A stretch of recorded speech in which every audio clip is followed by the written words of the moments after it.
नमस्कार, VK news देख रहे हैं आप। मैं हूं आपके साथ चेतन पाठक। उत्तर प्रदेश के वाराणसी कोर्ट ने ज्ञानवापी परिसर में मिले कथित शिवलिंग की कार्बन डेटिंग की जांच की मांग को खारिज कर हिंदू पक्षकारों को तगड़ा झटका दिया है।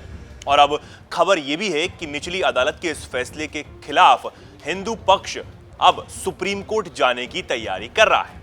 कोर्ट ने अपने फैसले में कहा है कि 17 मई के सुप्रीम कोर्ट के आदेश में कहा गया कि अधिवक्ता कमिश्नर की कार्रवाई के दौरान जो कथित शिवलिंग पाया गया उसे सुरक्षित रखा जाए।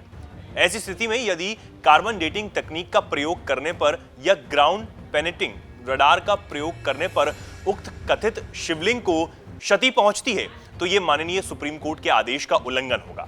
लेकिन काफी समय से लोगों के मन में यह सवाल है कि आखिर ये कार्बन डेटिंग होती क्या है। और अब कोर्ट ने जो कहा कि अगर एक कथित शिवलिंग पर की जाएगी तो इससे कहीं शिवलिंग नुमा आकृति पर क्षति पहुंच सकती है। अब आप भी जानना चाहेंगे कि क्या होती है कार्बन डेटिंग, तो चलिए हम आपको बता ही देते हैं। मान लीजिए कोई पुरातत्व खोज की जाती है या सालों पुरानी कोई मूर्ति मिली जाती है, तो कैसे पता चलेगा कि वो कितनी पुरानी है। कार्बन डेटिंग वो विधि है जिसकी सहायता से उस चीज की उम्र का अंदाजा लगाया जाता है।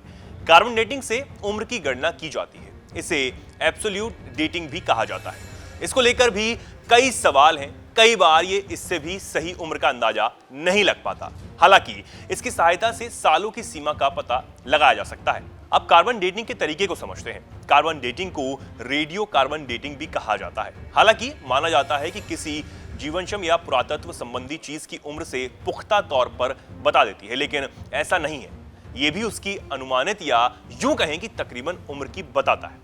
माना जाता है कि हर पुरानी चीज पर समय के साथ कार्बन के 3 तरह के आइसोटोप आ जाते हैं जो नेचुरल फॉर्म में होते हैं। ये कार्बन 12, कार्बन 13 और कार्बन 14 है। कार्बन 14 के जरिए ही डेटिंग के तरीके को काम में लाया जाता है।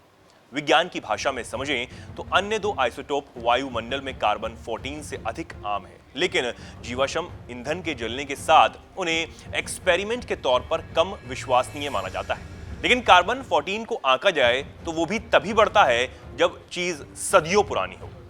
इस खबर में इतना ही। ऐसी ही तमाम खबरों को जानने के लिए देखते रहिए वीके न्यूज। धन्यवाद।